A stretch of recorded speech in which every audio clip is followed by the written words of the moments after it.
자, 큰 은혜의 찬양 아주 감사합니다. 얼마나 마음에 은혜가 되고 마음이 활짝 열렸는지 모릅니다. 할렐루야. 하나님께서 예비하신 은혜를 여러분 모두가 충만하게 받아 누리기를 소원합니다. 오늘 제 설교를 들으실 때 꼭 주목해야 할 단어가 있습니다. 성육신이라고 하는 단어입니다. 성육신, 성육신을 키워드로 해가지고 오늘 말씀을 전하려고 합니다. 여러분, 성육신은 복음의 모든 것이지요.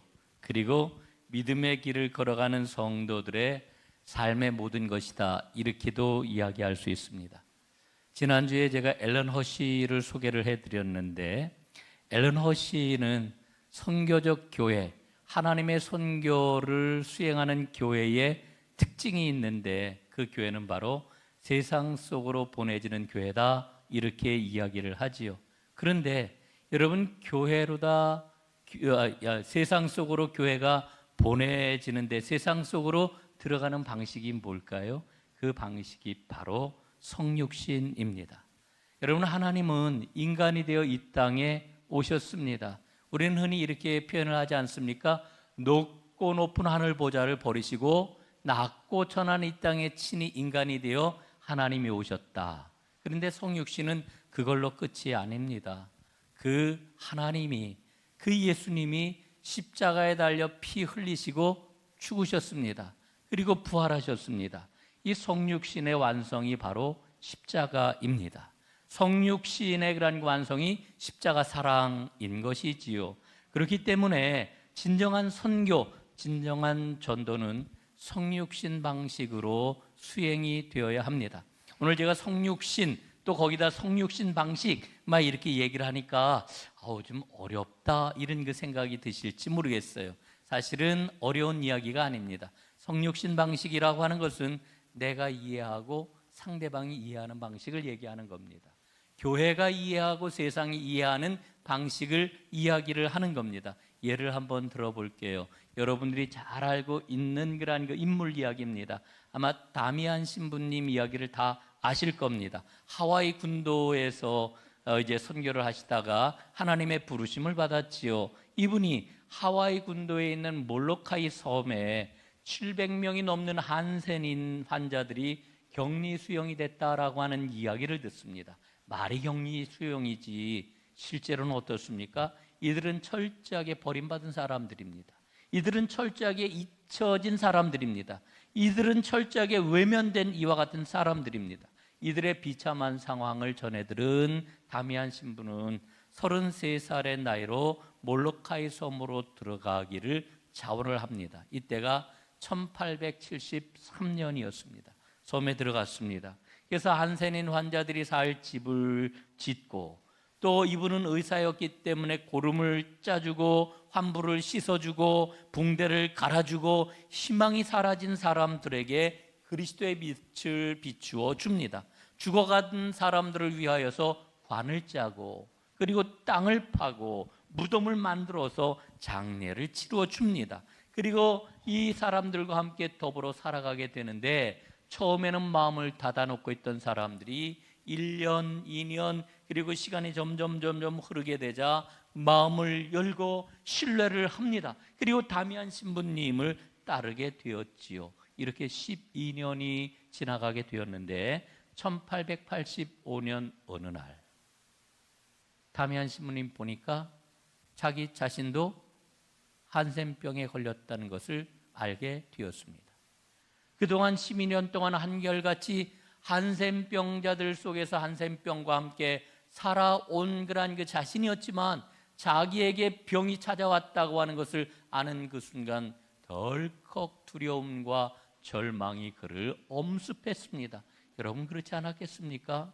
말할 수 없는 안타까움과 괴로움과 두려움을 가지고 하나님 앞에 기도를 하는데, 하나님께서 그에게 은혜를 주셨습니다. 마음을 추스르게 되었고, 그래서 그는 하나님께 감사의 기도를 올리게 되지요. 이렇게 기도를 합니다. 하나님, 이제는 내가 무언가 좀 더 나은 자리, 좀 더 높은 모습을 하고 이들 한센인 형제 자매들을 대하지 않게 해주셔서 감사합니다.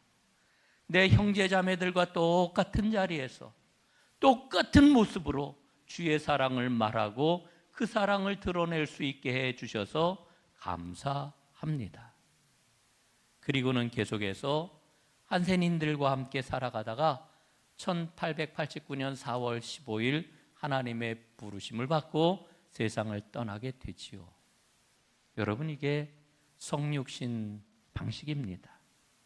우리가 복음을 가지고 세상 속으로 들어가는 방식은 철저하게 성육신 방식이어야 합니다. 오늘날 왜 전도의 문이 막혔을까요? 오늘날 왜 교회가 세상을 향하여 이야기하는 것에 세상이 귀를 기울이지 않을까요? 성육신 방식을 우리가 온전하게 행하지 못하기 때문에 그렇습니다. 여러분, 우리가 손에 들고 있는 복음을 한번 보십시오. 그 내용이 무엇입니까? 예수 그리스도의 구원의 은혜입니다. 그 은혜로 말미암아 우리에게 주어지는 생명입니다. 그리고 더 나아가서 이 땅에 하나님 나라의 구체적 내용인 하나님의 정의와 평화를 일구어내는 것, 이게 바로 복음입니다. 그런데 여러분, 잊지 말아야 될 게 있습니다. 예수님께서는 이 구원의 복음, 생명을 우리에게 주시기 위해서 십자가를 선택하셨다라고 하는 거지요. 예? 십자가를 선택하셨습니다. 여러분, 십자가 위에서 우리 하나님께서는 정말 놀라운 일들을 다 이루어 주셨는데, 구체적으로 몇 가지만 살펴보지요. 여러분, 구약에서 보여주셨던 메시아 왕권, 십자가 위에서 완성이 되었습니다. 구약의 예언자들을 통하여서 약속이 되었던 하나님의 정의와 평화, 십자가를 통해서 우리 주님께서는 구현을 하셨습니다. 마귀가 집요하게 예수님을 유혹을 했는데 그 모든 시험을 우리 예수님께서는 십자가 위에서 이겨내셨습니다. 여러분, 예수님 당시에 유대인들이 예수님에게 기대했던 게 있지요. 바랬던 게 있습니다. 그게 무엇입니까? 정치적인 메시아예요. 정치적인 메시아. 눈에 보이는 다윗 왕국, 그 옛날 다윗이 이루었던 그 강건한 그 나라를 예수님이 이루어 주시기를 기대했고 그거를 요청을 했던 겁니다. 여러분, 예수님이 그런 기대에 대해서 어떻게 하셨습니까? 거부하셨습니다. 거부하셨어요. 내 나라는 이와 같은 나라가 아니다. 예? 눈에 보이는 정치적인 행동과 결집을 통해 가지고 하나님 나라를 이루시는 게 아니라 십자가 죽음을 통하여서 성육신을 완성하심으로 메시아 왕권을 완성하셨던 겁니다. 그리고 예수님께서는 땅 위의 모든 것을 뛰어넘는 하나님 나라 생명을 가져오셨습니다. 여러분, 그래서 이 십자가 죽으심은 성육신 사랑, 하나님 사랑의 극치인 것이지요. 죽기까지 사랑하신 이 예수님의 그 사랑으로 우리에게 생명이 왔고, 그래서 우리는 그 생명으로 하나님의 자녀가 되었습니다. 그러므로 세상을 살아가는 그리스도인은 이 땅 위에서 하나님의 자녀로 살아가야 됩니다. 하나님의 자녀로 어떻게 살아가야 되겠어요? 똑바로 살아야지요. 하나님이 원하시는 대로 살아야지요. 그러기 위해서는 어떻게 살아가야 되겠습니까? 잊지 말아야 될 두 가지 원칙이 있어요. 그 두 가지 원칙이 뭐냐? 첫 번째로는 세상적인 삶의 가치관을 복음으로 빛비추어 볼 수 있어야 된다라고 하는 거지. 세상 가치관은 복음에 의해서 평가가 되고 다루어져야 된다라고 하는 그런 이야기입니다. 여러분, 복음은 우리 인생의 잣대예요. 복음은 우리 사회를 판가름하는 다림줄이에요. 얼마 전에 제가 유튜브 동영상을 하나 접하였는데요. 10분도 채 안 된 아주 짧은 그러한 그 동영상이었습니다. 그런데 그 동영상을 보면서 제가 아주 큰 깨달음을 얻었어요. 강사님이 누군지도 몰라요. 랜덤으로 저한테 그냥 이렇게 떴던 그런 그 동영상이라 처음에는 제가 그 강사님 이름을 기억을 했었는데 생각이 안 나더라고요. 그분이 뭐라고 이야기를 하시냐 하면은 한국 사회를 관통하고 있는, 우리 대한민국 사회를 관통하고 있는 두 개의 큰 이념이 있다, 이렇게 이야기를 해요. 하나는 유교주의고 또 하나는 자본주의다. 예? 요지가 뭐냐 하면은요, 우리 사회는, 우리 한국 사회는 유교의 가장 나쁜 단점하고 자본주의의 가장 나쁜 폐해가 아주 견고하게 결합된 사회다, 이렇게 얘기를 하는 거예요. 어제가 그 이야기를 듣는데 정말 그렇구나, 이런 생각이 들었어요. 여러분, 유교가 갖고 있는 커다란 장점들이 얼마나 많습니까? 가족을 소중하게 여기고, 공동체를 소중하게 여기고, 인격적인 관계를 중심으로 삶을 살아가게 하는 힘을 갖고 있잖아요. 그런데 유교의 이 모든 장점들을 다 버리고 유교에서 지금 우리가 뭐만 지금 남았느냐 하면은 계급주의, 서열주의, 위계, 뭐 이런 것만 남아버리고 만 거예요. 거기다 자본주의는 어떻습니까? 자본주의가 갖고 있는 그러한 그 생동감 넘치는 그러한 그 삶, 김치적인 그러한 그 삶의 모습, 이런 것들이 아주 긍정적으로 역사를 하는 건데, 여러분, 이 자본주의 역시 지금 뭐만 남았느냐? 오로지 돈, 뭐 돈으로 모든 것 다 판단하고 돈만 되면은 모든 게 다 용납되는 천박한 배금주의 사회가 되고 말았다라고 하는 거지요. 여러분, 한번 생각을 해보세요. 만나는 사람들마다 가슴을 열고 들여다보면은 뭐가 제일 크게 남아있을까? 마음속에. 아마 몇 평이냐라고 하는 얘기하고 그 몇 평짜리가 얼마냐라고 하는 게 우리의 마음속에 가득 차 있지 않을까? 그런 세상에서 우리가 지금 살아가고 있지 않을까? 이런 생각이 들었던 거지요. 여러분, 유교와 자본주의의 가장 안 좋은 면이 결합된 우리 한국 사회의 그 아픔, 그 압박을 우리는 날마다 느끼고 날마다 경험하면서 지금 살아가고 있어요. 여러분, 이런 세상 가치관이 우리의 삶을 정신없이 끌고 가고 있는데, 교회는 과연 이런 세상과 맞설 힘이 있는 걸까? 예수님은 말씀하셨지요. 너희는 세상의 소금이요, 너희는 세상의 빛이다. 복음의 가치관이잖아요. 복음의 가치관을 가지고 우리는 세상과 맞서서 싸울 능력이 있느냐라고 하는 거예요. 사실은 오늘 이것만 가지고도 여러분과 많은 그러한 그 말씀을 나누어야 되는데, 거기에 대해서는 제가 오늘 얘기를 하지 않겠습니다. 다만 정말 그런 마음을 가지고 있을 때 세상 속에서 어떻게 우리가 살아가야 되느냐, 복음의 가치관을 가지고 세상에 어떻게 들어가야 되느냐, 어떤 방식으로 들어가야 된다고요? 성육신 방식으로 들어가야 된다. 이게 정말 핵심적인 그런 그 이야기라고 하는 거죠. 또 하나, 두 번째로는 우리가 하나님의 은혜로 구원을 받고 하나님 백성이 되었어요. 교회 공동체를 이루고 있어요. 그럼 우리 교회 공동체 내부에서 우리의 신앙과 삶의 표현 방식이 어떠해야 될까? 그것 또한 성육신적인 방식으로 표현이 돼야 된다라고 하는 거지요. 여러분, 예수님이 십자가 위에서 왜 죽으셨습니까? 조금 더 아까 했던 얘기를 구체적으로 해볼게요. 유대인들이 요구했던 정치적인 메시아 왕권을 거부하셨기 때문에 예수님께서는 십자가 위에서 죽임당하신 거예요. 복음서는 분명히 우리에게 일러주고 있잖아요. 여러분, 예수님이 유대인들의 현실적이고 정치적인 그와 같은 요구를 거부하시고 십자가에 달려 죽으셨단 말이에요. 여러분, 예수님이 십자가에 달려 죽으신 것은 우리에게 아주 중요한 메시지를 선포하고 계시는 거죠. 그 메시지가 뭡니까? 정치적인 것 가지고서는 인생의 궁극적인 문제를 해결할 수 없다는 거예요. 궁극적인 생명은 정치로부터 오는 게 아니라는 거예요. 여러분, 정치적인 그러한 그 입장이나 정치적인 견해를 가지고 어떤 방법을 가지고 문제가 해결이 될 수 있다라고 하면 벌써 이 땅 위에 천국이 이르렀겠지요. 그렇지가 않다는 거지요. 여러분, 오해하지 마세요. 오늘 제가 말씀드리는 것은 정치 무용론을 얘기하는 게 아니고 정치 불신주의를 얘기하는 것도 아니에요. 정치가 갖고 있는 분명한 한계를 이야기하는 거예요.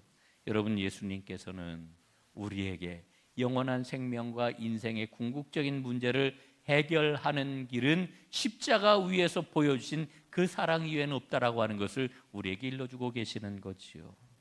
사랑하는 여러분, 혹시 교회 안에서 여러분들이 갖고 있는 정치적인 생각이나 그 입장을 표현하고 싶은 이런 마음이 드실 때가 있습니까?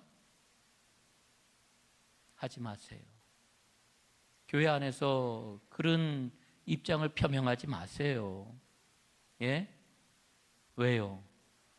그렇게 나의 그런 그 정치적인 견해를 교회 공동체 안에서 표현하게 되면 합력과의 선을 이루어내는 게 아니고요, 교인들 마음이 갈라져요. 마음이 다쳐요. 공동체에 분란이 생겨요. 상대방 마음에 상처가 돼요. 그것 때문에 마음이 다쳐요. 여러분, 잠언 말씀을 보면 우리에게 뭐라고 말씀을 합니까? 무릇 지킬 만한 것보다 내 마음을 지키라. 생명의 근원이 이에서 남이니라. 이렇게 일러주고 계세요. 여러분, 왜 마음을 지키라고 그래요? 여러분, 마음은 영혼으로 들어가는 현관이에요. 그리고 마음의 구체적인 내용이 뭐냐면 감정을 그 안에 담고 있어요. 예? 여러분, 마음이 다치게 되면은, 마음의 상처가 있게 되면은 여러분, 어느 것도 이루어질 수가 없어요. 복음의 능력이 발휘될 수가 없어요. 여러분, 성육신 방식으로 서로를 대한다라고 하는 것은 사랑으로 대한다는 말이에요. 서로를 배려하고 존중하는 거예요. 여러분, 교회 안에는요, 보수적인 사람도 있어요. 진보적인 사람도 있어요. 그럼 보수적인 건 틀린 겁니까? 진보적인 건 틀린 겁니까? 아니에요. 다른 거예요. 틀린 게 아니고 다른 거예요. 서로 다른 사람들이 주 안에서 함께 살아가는 거예요. 예? 중요한 게 뭐냐? 그 보수적인 견해, 진보적인 생각, 복음으로 빛을 비추고 검증이 돼야 되는 거예요. 여러분, 혹시 내 생각이 보수적이기 때문에 이건 절대로 안 돼, 안 바꿔, 내 생각이 진보적이기 때문에 이 생각 절대로 바꿀 수 없어, 여러분 이렇게 생각하십니까? 여러분, 나쁜 게 뭐냐 하면은요, 절대라고 하는 말을 세상 가치관에다 붙이는 거예요. 절대적인 것은 오직 하나님 말씀밖에 없어요. 복음밖에 절대적인 게 없어요. 세상의 모든 것들은 다 복음에 비추어, 하나님의 말씀에 비추어 바꿀 건 바꾸고, 수정할 건 수정하고, 고칠 건 고쳐야 되는 거지요. 복음만이 생명인 줄로 믿습니다. 여러분, 어떤 사람은 이광선 목사는 진보적이래요. 예? 여러분, 저는 진보주의자가 아니에요. 저는 보수주의자예요. 어떤 땐 보수고요, 어떤 땐 진보예요. 왜? 성경에는 그게 다 들어있기 때문에. 저는 하나님 앞에 기도해요. 성경적 복음주의자, 이게 목사인 줄로 믿습니다. 철저하게 복음적 목사가 되기를 원합니다. 저는 저 자신을 언제나 하나님의 말씀에 비추어 복음의 길을 걸어가기를 원하고 있어요. 어떤 분들은 또 이렇게도 이야기를 해요. 한국교회 큰일 났습니다. 예, 너무 보수적이에요. 아유, 그놈의 교회는 큰일 났습니다. 너무 진보적이에요. 여러분, 아니에요. 우리 정말 똑바로 봐야 됩니다. 보수적이라 큰일 난 거 아니고요, 진보적이라 문제가 있는 게 아니고요, 진짜 문제가 어디에 있는지 아십니까? 정치적이기 때문에 문제가 있는 거예요.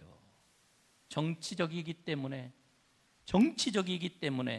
여러분이 정치적이라고 하는 말의 의미가 뭐냐 하면은, 신앙적으로 엄밀하게 이야기를 하면은 주님을 배반한다라고 하는 말이에요. 예? 사랑하는 여러분, 말씀에 비추어서 우리가 갖고 있는 생각들은 언제나 말씀에 비추어 거기에 따라가야 되는 겁니다. 그래서 저는 한국교회를 위해서 정말 기도해야 될 때다라고 하는 이런 마음을 갖습니다. 우리 장로님들 중에서는 뭐 아시는 분들이 여럿 계시리라 생각을 하는데, 감리교에 우리 법이 있어요. 교리와 장정이라 그러는데, 여러분 교리와 장정에 보면은 목회자의 정치 활동을 금지하고 있어요. 예? 교리와 장정 1404단 제4조 6항에 보면은 이렇게 나와 있어요. 목회자가 정당에 가입하거나 또는 직접 정치 활동을 하게 되는 경우 이것은 목회자의 범과에 해당되기 때문에 거기에 대해서 징계를 받게 되어 있어요. 징계의 유형 여러 가지죠. 여러분, 이 우리 감리교 교리장정에 비춰 보면은요, 한국 교회 안에 엉터리 같은 정치 목사들 너무 많아요. 너무 많아요. 뭐 우리 교단 목회자가 아니기 때문에 제가 왈부할 게 아니지만은 여러분, 우리 속아서는 안 돼요. 예수님이 십자가 위에서 죽으신 거는요, 예? 분명한 그 백성들의 정치적인 요구와 이루어달라고 하는 그런 요청이 있었는데 거부하시고, 그 길은 생명의 길이 아니다, 그 길은 구원의 길이 아니다, 그 길은 하나님 나라의 길이 아니다, 거부하시고 십자가 위에서 생명과 복음의 길을 완성하신 거예요. 우리도 그 길을 따라가야 돼요. 따라가야 돼요. 여러분, 우리의 소망은 하나님 나라에 있습니다. 다시 한번 말씀을 드리지만은 교회 안에서 어떤 정치적인 견해를 표명을 하거나, 어떤 땐 그런 것도 봐요. 예? 막 이렇게 뭐 카페 같은 데서 그것 때문에 막 뭐 이렇게 막 언쟁은 아니지만은 막 톤이 올라가는 뭐 이런 모습도 보고 그러는데, 여러분 절대 교회 안에서 그런 논의들 하지 마십시오. 우리가 복음을 가지고 복음의 기치를 높이 들고 이 땅에 어떻게 하면 생명과 하나님 나라를 일구어낼 것인지, 성육신 방식을 어떻게 우리가 찾아낼 것인지, 이것만 이야기하기에도 여러분 얼마나 많은 시간과 많은 노력들이 필요한데, 여러분 꼭 그리해 주시기를 간절히 바랍니다. 우리는 요한서신을 읽고 있습니다. 이 요한서신을 가리켜서 사랑의 서신이라고 이야기를 합니다. 또한 요한사도를 가리켜서 사랑의 사도라고 이야기를 합니다. 여러분, 요한서신에서 일러주고 있는 이 사랑이라고 하는 게 어떤 사랑일까요? 오늘 시간이 지금 많이 흘러갔기 때문에 제가 사실 준비한 그 설교의 내용을 충분하게 여러분들과 나눌 시간을 갖지를 못하는데, 한마디로 이야기를 하면은 이 요한 사도가 말하고 있는 사랑은 영지주의 이단의 공격에 대응하는 사랑이에요. 영지주의 이단이 말하고 있는 게 뭐냐라고 하는 것을 정확하게 알 때 이 사도 요한이 말씀하고 있는 사랑의 의미가 분명해진다라고 하는 거지요. 여러분, 영지주의자들은요, 하나님이 인간이 되셨다라고 하는 것을 부인해요. 그래서 영지주의 구원은요, 예수님의 십자가하고 상관이 없어요. 그들은 뭐라고 이야기를 하냐면은 영혼에 대한 아주 고상하고도 본질적인 지식만 깨달으면은 구원을 받을 수 있다, 이렇게 이야기를 해요. 그리고 이 사람들은 실제로 함께 살아가고 있는 이 땅 위의 그런 그 삶은 중요하지 않다, 이렇게 이야기를 해요. 그런데 이게 교회에 아주 엄청나게 많은 폐해를 가져오고 있었거든요. 그래서 지금 사도 요한은 사랑을 이야기하는데, 그 사랑은 바로 성육신 사랑이에요. 하나님이 인간이 되셔서 그리고 십자가 위에서 피 흘려 죽으시기까지 우리를 사랑하신 그 사랑을 이야기를 하는 거예요. 여러분, 이 사랑을 믿는 믿음이 바로 우리의 믿음이지요. 성육신 사랑을 믿는 게 오늘 저와 여러분의 믿음인 것입니다. 근데 영지주의 이단은 이 사랑을 부인했어요. 그래서 요한은 이렇게 선언하지요. 요한일서 4장 2절 3절 한번 보겠습니다. 함께 읽어볼까요? 시작. 곧 예수 그리스도께서 육체로 오신 것을 시인하는 영마다 하나님께 속한 것이요, 예수를 시인하지 않는 영마다 하나님께 속한 것이 아니니 이것이 곧 적 그리스도의 영이니라. 아멘. 그렇습니다. 예, 그렇습니다. 여러분, 말씀을 드렸던 것처럼 사도 요한은 영지주의 이단과 맞서기 때문에 요한서신을 쓰면서 거듭해서 두 가지를 강조했어요. 그 두 가지가 뭐냐? 첫째는 예수는 그리스도시다라고 하는 거예요. 오늘날 우리는 예수 그리스도 이렇게 이야기를 하잖아요. 이 얘기가 뭡니까? 인간으로 오신 예수님이 곧 그리스도시라는 거예요.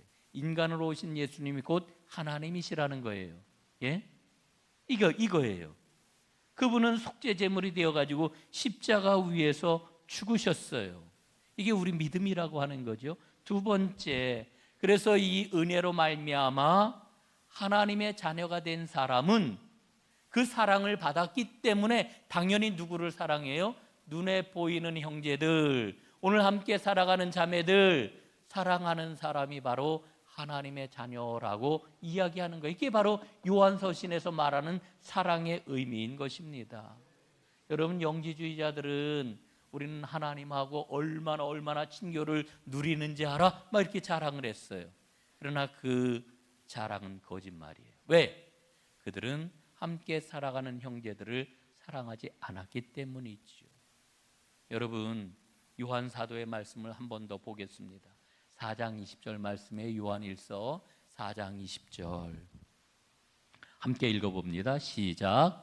누구든지 하나님을 사랑하노라 하고 그 형제를 미워하면 이는 거짓말하는 자니 보는 바 그 형제를 사랑하지 아니하는 자는 보지 못하는 바 하나님을 사랑할 수 없느니라. 아멘. 자, 여러분, 우리 기독교 신앙, 성경에서 말하고 있는 사랑, 혹은 우리의 마음을 뜨겁게 하고 우리를 늘 하나 되게 하는 그 사랑의 그 흐름과 구조가 뭐예요? 인간이 되어 십자가 위에서 자기의 살을 찢고 피를 다 흘려 그 고통 가운데 죽으신 그 하나님의 사랑, 그 사랑이 나를 하나님의 자녀가 되게 해주셨다. 그래서 구원받은 사람에게는 이 하나님의 사랑이 내 안에서 흘러 넘칠 수밖에 없다. 이게 바로 우리의 믿음이에요. 그렇기 때문에 이 믿음을 가진 사람은 보이는 형제를 사랑하며 살아갈 수밖에 없는 거예요. 자, 여러분 한번 보세요. 우리 어머니가 자녀를 낳잖아요. 자녀를 사랑해요. 자신의 생애를 다 바쳐 사랑한다 이렇게 이야기를 하는데, 제가 최근에 발견한 건 뭐냐면요, 그 사랑은 뭔가를 해주는 사랑이 아니고요, 자녀에게 향하는 거예요. 그냥 향하는 사랑이에요. 자녀에게 향하는 사랑이에요. 내 아이가 있으니까 내 아이에게 마음도 향하고 모든 게 다 향하는 거예요. 여러분, 우리가 하나님의 사랑을 받아 구원을 받았으면은요, 우리에게 그 사랑이 흐르기 때문에 형제를 외면할 수가 없는 거예요. 예? 형제를 사랑하지 않을 수가 없는 거예요. 이걸 요한 사도는 우리에게 말씀을 해주시는 거예요. 보이는 바 형제를 사랑하지 않고 하나님 사랑한다, 새빨간 거짓말이라는 거예요. 속이는 자가 되지 말라 말씀을 하는 거예요. 사랑하는 여러분, 이제 마지막으로 말씀 한 구절만 읽고 오늘 말씀을 좀 마무리하도록 하겠습니다. 다 뛰어넘고 그래서 우리가 형제를 사랑할 때, 정말 하나님께 속한 사람이로구나, 이걸 드러낼 수 있다는 거예요. 여러분, 하나님께 영광 돌리는 게 뭐냐? 나는 하나님께 속한 사람이라고 하는 것을 드러내는 것, 이게 하나님께 영광 돌리는 거거든요. 그 사랑의 방식을 예수님이 우리에게 보여주셨는데 바로 성육신 사랑이에요. 그 사랑의 삶을 오늘 본문이 아니고 사도 바울은 에베소서에서 이렇게 일러주고 있어요. 이 말씀 함께 읽고 말씀을 마무리 짓겠습니다. 에베소서 4장 31절 32절 우리 한번 함께 읽어보겠습니다. 시작. 너희는 모든 악독과 노함과 분냄과 떠드는 것과 비방하는 것을 모든 악의와 함께 버리고 서로 친절하게 하며 불쌍히 여기며 서로 용서하기를 하나님이 그리스도 안에서 너희를 용서하심과 같이 하라. 여러분, 이 말씀이 여러분의 생애 가운데 언제나 아멘 하는 그와 같은 말씀이 되기를 간절히 바랍니다. 기도하겠습니다.